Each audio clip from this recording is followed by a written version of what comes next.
It's great news that Canada is stepping forward from the lockdown, moving into some form of economic recovery. We're getting back to work. We're getting back to our hobbies and pastimes. Kids are going to be getting back to school by and large in September in provinces all across the country. And that's great news. But there's still a lot of anxiety, still a lot of uncertainty. And I've got to say, politicians are not helping at all. There's a lot of downer attitude. There's a lot of not can do, but can don't out there.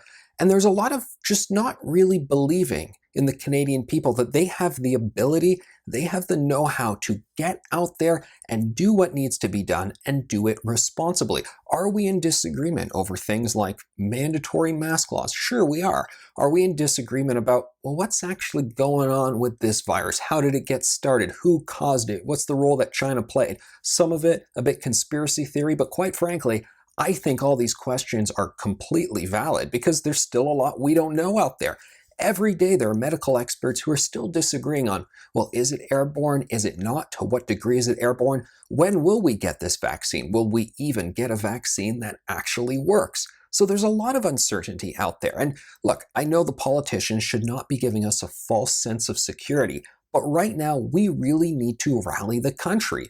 We need Team Canada working together.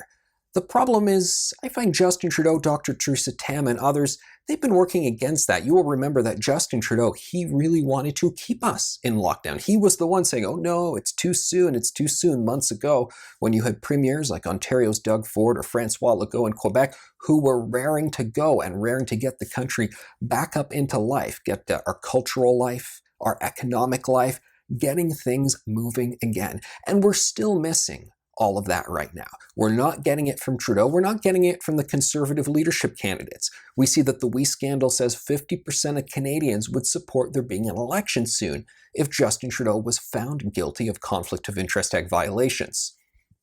Bit of a hint here, he's going to be. Mario Dion will find him guilty of all this because he's pretty much given us all of the different pieces to come to the conclusion that he has violated the act. So we may find ourselves with an election coming pretty soon. But I think what we need is that positive narrative, a positive voice, vision of Canada as a strong country that can do this, a positive, inclusive nationalism that talks about, yes, building products here in Canada, bringing manufacturing back to Canada, having this strong, vibrant community where we can actually tackle all of these pandemic goals out there.